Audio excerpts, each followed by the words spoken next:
gut healing a bit. We're going to talk about food, and just those things will be really great tools and information for you as well. But I'm super excited you're here today to Me get some too. relief, you know, from what you're experiencing. So thank you, everyone. I'm going to go ahead and start our presentation, and if anybody pops on, we'll check in with them after the presentation. This presentation is going to be on releasing stress and trauma patterns from our bodies, and the only way that we can truly do that is by understanding how they arise, how they show up in our bodies. Okay, so I'm going to be sharing my screen here.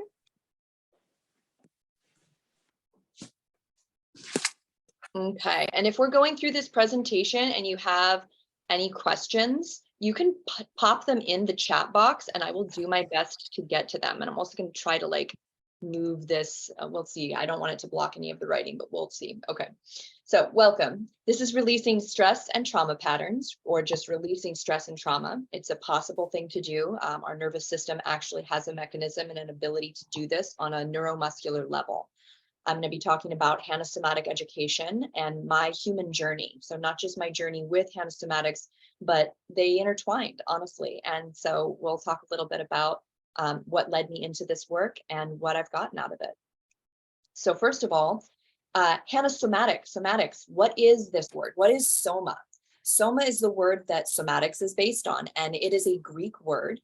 It means body, but it doesn't just mean your body. It means your living body and the first person experience that you're having inside your body.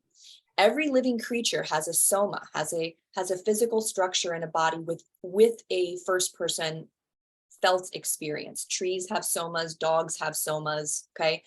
It's home to your soul, your essence.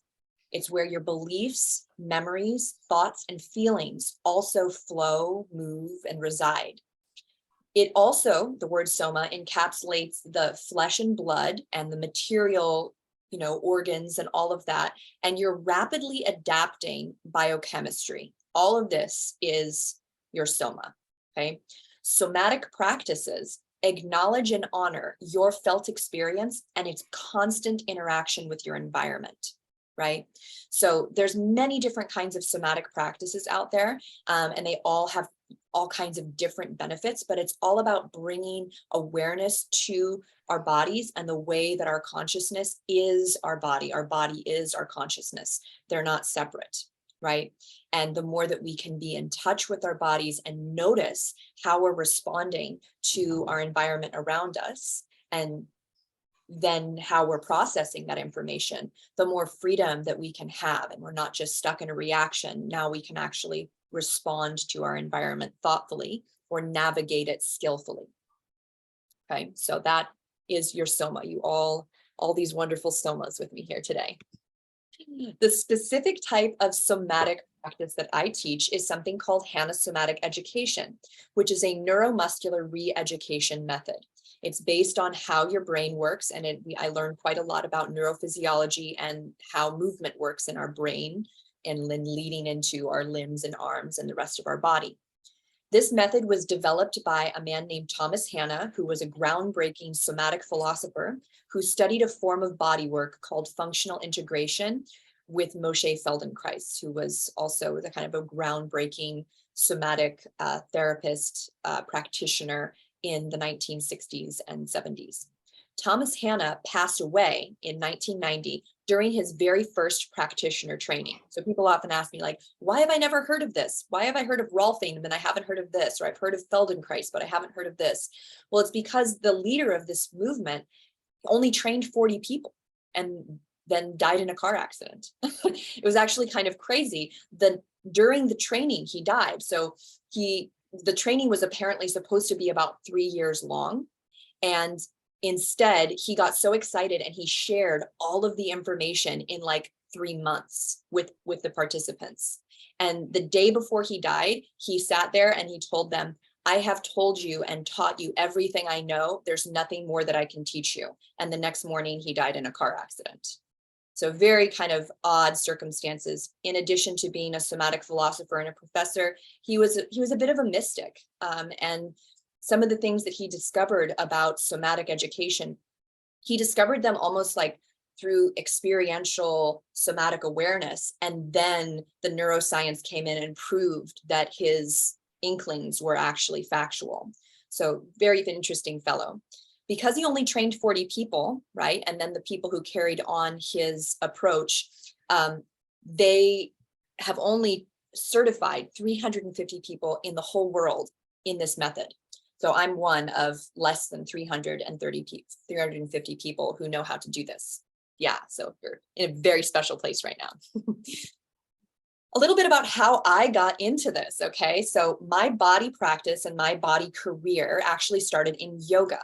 I discovered and started yoga at 19 after a very traumatic health crisis. And I decided that yoga was the thing that I was going to use, the tool, the healing modality that I was going to dedicate myself to, kind of like health insurance in a way, to make sure that the traumatic health crisis that I experienced was at least not very likely to happen again if I was really dedicated to yoga. So it was a little bit kind of almost compulsive, the way that I came into it, as like almost a protective thing, to protect me.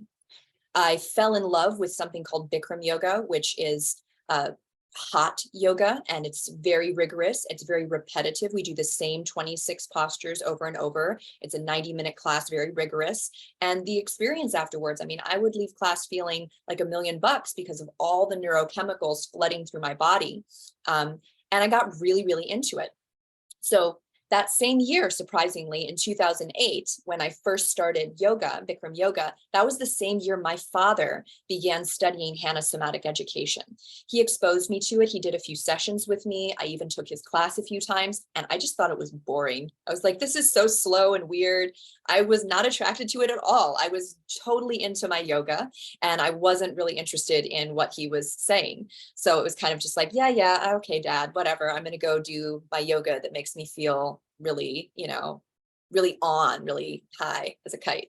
So after I attended my Bikram yoga teacher training in 2011, which was a very intense training of 9 weeks, and you live, sleep, and breathe Bikram yoga. It was like, I think we did class twice a day, and classes sometimes were like 3 hours long in a room that was like 125 degrees or something. It was insane. And yeah, you did class twice a day, 5 days in a row for 9 weeks.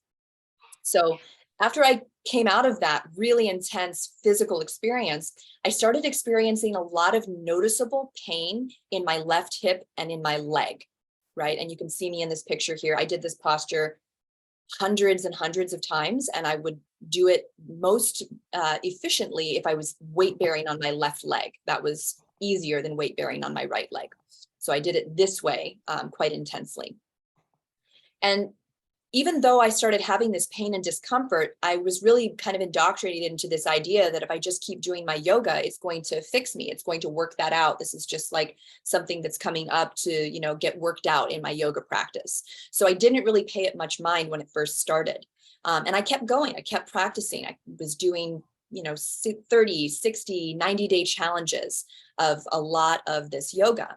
And I would feel really good, like right after class or during class. But then after kind of the high wore off, I would just be feeling all this tension in my left leg and hip. And eventually, over years of doing this, I ended up in chronic pain, such chronic pain that I started feeling a little bit like a fraud teaching this method of healing when I was limping up the stairs after class, or or just not being able to fall asleep at night because I was having so much pain. And it was a real identity crisis for me. And I guess I had like a couple of years that felt like a dark night of the soul about trying to reconcile this. I tried everything. I tried acupuncture, I tried energy work, I tried chiropractic work, I got massages every week. I felt like I was doing all the right things, and yet I was still in so much pain every day, and it wasn't getting better. Right? Some days were better than others, but in general, the whole thing was just getting worse. My father kept inviting me to do these small, gentle movements. And because I was so desperate, trying everything, I was like, okay, I'll do them. And it was amazing because they were incredibly effective, very, very effective at reducing the tension and pain in my body. But they didn't really make it go away because, one, I wasn't truly dedicated to this as a practice. I would sort of do it to like spot treat. and I wasn't necessarily doing it every day. And I was still very much wanting my yoga practice to be the thing that was going to fix me. So it wasn't like I was stopping doing this pose, for example. So we'll get into a little bit more of that. But it didn't make sense to me how these movements were working. And I didn't really understand why I was having this pain to begin with. And when I finally, many years later in 2017, went to my HANA somatic education training, they asked me, when did this start? And if I thought back, because I hadn't really thought about it, but when I thought back, there was this moment that I was practicing this pose, and it was like a month after my teacher training. And while I was in the pose, I tucked my chin to my chest to touch my forehead to my knee. And the teacher was very intensely telling us to hold it, right? And I thought I was doing a great job at listening to the instructions and feeling really strong. And as I touched my forehead to my knee, I felt like a boing, almost like a rubber band poppy feeling in my left hip. And it didn't hurt, but it felt very, very weird. And immediately after that, I sat in a car for 5 hours. on a long car ride. And when I really thought about it, I was like, that moment seems important, because after that, my hip really didn't ever feel quite the same. That was like a moment where something shifted and things were a lot worse than they had been before. So that's where I believed it started, right? Well, when I went to my HANA somatic education training and we started learning about postural stress reflexes, and they started teaching me about a lifelong accumulation of contraction that's going on, I started thinking maybe that wasn't where it started. So every moment from birth to death, we are using our bodies. We are moving. Even just to be sitting upright, there are muscles in your back that are holding your body upright. So from birth to death, everything that we do, just standing up and walking around, and then also all the other things that we do, create contractions, full body contractions that are meant to support our lives, are meant to, make things more efficient. That's ultimately what our brain is trying to do by running these contractions all the time. We are largely unconscious to this until we have tension or pain, difficulty moving, maybe some conditions like arthritis, maybe we have misaligned bones, or many of you were talking about herniated discs, nerve pain, poor posture. We only notice all these contractions when it shows up as some kind of symptom, right? So what causes it? What are the things that are creating these contractions? Daily stresses, right? Physical training, including all of my yoga practice. If anybody played sports, there's physical training. You trained your body to move this way and you got really good at it. Well, then your brain made a contractive pattern of those ways of moving, right? Car accidents, right? Where something happens and your body gets jostled very intensely. That can really impact the contractive patterns in your body. Even pregnancies, right? Where your whole body shifts to accommodate a baby. Traumatic life experiences. These have a big impact on our system. We're going to be exploring those postural patterns today. Repetitive activities, even just sitting in a desk chair for hours at a time, right? Typing on a computer, that's a muscular pattern that your body's holding for X amount of time. And thoughts, feelings, emotions, these also have a contractive pattern that goes with it. Let's think about, whether you're sitting up or lying down, just think for a moment, what is the physical pattern of being sad? Like if you were thinking about what it's like to be sad, what position would somebody's body take? So you can try that now. What would you do? Maybe something like this, right? So if you're having a sad thought, maybe there would be a little micro contraction in your body that you would be unconscious to, but that would be going on with that feeling, with that thought that's inspiring that feeling, right? So it's happening subtly, but it can also happen dramatically, right? Where we just, if you have ever been through, a really intense crying fit and your whole body just seems to kind of pull in on itself and you're feeling your stomach engage, right? That would be like a dramatic contraction and experience of what I'm talking about. But it's happening subtly on these little micro levels all the time. If you've had multiple traumas in your life, your tension levels may be accelerated, which is what I discovered and realized was part of what was happening to me. With each year, your general tension is going to increase. And this is actually what we call aging. Part of what we call aging is that over time, year after year, with all of these things, your daily stresses, physical training, pregnancies, injuries, traumatic experiences, repetitive activities, your thoughts and feelings, layers and layers and layers of contraction until you're an old person who's having a hard time moving around, who's maybe stuck in a posture or a physical pattern that you didn't have 15, 20, 30 years ago, right? So there's a nervous system like accumulation that's going on that will continue unless we do things to interrupt it and reverse it, okay? The cause of this accumulation of contraction is actually your brain sending signals to those muscles to maintain the contractions, right? We can say the causes are these experiences, but at the end of the day, if you're just sitting here, nothing's happening and your back is hurting, it's because your brain is sending impulses to your back muscles, maintaining contractions there, right? Based on the things that happened before. So I started realizing, I started looking over my life going, oh my God, my body has been holding my whole life, the pain and the glory. I started remembering and realizing, oh yeah, my walk was off as a child. It was hard to run. My legs, my toes kind of turned inward and my legs didn't really seem to like flow easily. Like when other kids would be running around and I would run with them, I found it like really like a lot of work to do that. And I realized that when I was in my, puberty era, when I was a young child, I started squeezing my legs together a lot. When I was self-conscious, when I was feeling uncomfortable in public, I would have this habit of kind of squeezing my legs together and like tightening my legs really intensely when I felt uncomfortable, right?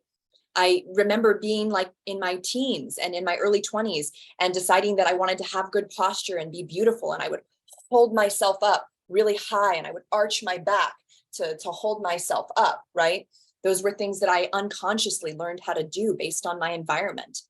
I started learning at a young age to suck my stomach in, especially in public, to avoid looking fat, right? And that was a contraction of my belly that I was, unconsciously, but, on purpose kind of doing that was part of what I was experiencing in my body. In addition to all of those kind of little things that I was unconscious to, there were the things that I had done intentionally, like repetitive, intense yoga postures. Those were also contractions that were going on in my body. I had carried a huge 50-pound backpack when I was traveling globally. That was another pattern that was in my body. I had done some figure modeling where I would hold still for like 20, 25 minutes, right? Like in a pose while people drew me. And that was a lot of physical exertion. Like I'd be sweating sometimes. Again, those were patterns that were in my body. Being sedentary, the times when I had, been kind of depressed and maybe not done much and not left the house and was just sitting, on my computer or whatever for a couple of days, because those times happened too. Those were also in my body. And all of these different traumatic life experiences that I had gone through that were very intense, they were in my body.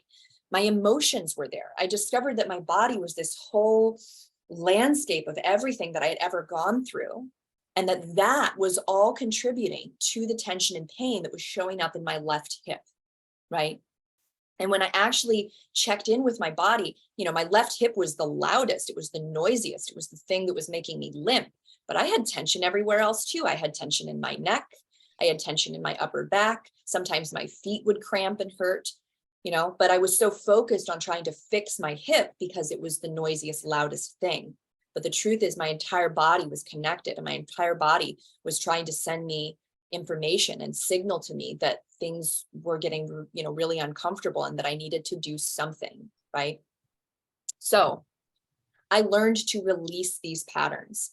I learned to release them gently and consistently. It doesn't all happen in one session, just as it didn't all happen for me when in that yoga pose. It accumulated over the course of my life with all these experiences. So when we're talking about undoing these patterns, it takes some consistency and it takes some effort, right? You're going to be experiencing some relief today as we do these movements, but I want to give you kind of the bigger scope of what this practice offers, which is that you can become skilled at doing this, just like anything else. And just like you've accumulated all this tension, you can learn to accumulate the ability to release it, and you can get very good at releasing it. I lay down on the floor after my hiking down the mountain and carrying stuff and all the things I was doing this morning, and I could feel like some tension building in my body. I could lay down on the floor. In about 10 minutes, I turned off the tension that I was feeling in my body because I'm good at this now. I've learned how to do it. And so that's really what I want for everybody who I meet, who I share this work with, and for the people who join my program, which is where you learn this skill. I want this for you too. I want you to be able to not only reduce the level of pain that you've been accumulating, right? And the tension that you've been accumulating. I want you to be able to know how to do it for yourself for the rest of your life, right? So the things that I started experiencing when I released these patterns that had been accumulating, I began to feel free to move in my body. My chronic pain diminished and then vanished. And then of course, life happens and tension shows up, but I know what to do when it shows up, okay? Functional movement started happening in my body. I actually started feeling like my walk was fluid, and I started experimenting with being able to run, and it didn't have to be this difficult, painful thing like it had been most of my life. It felt good. I was like, my legs are working, maybe for the first time, right? I also became so much more flexible and adaptable in my thinking. Here's like a really kind of odd but funny example.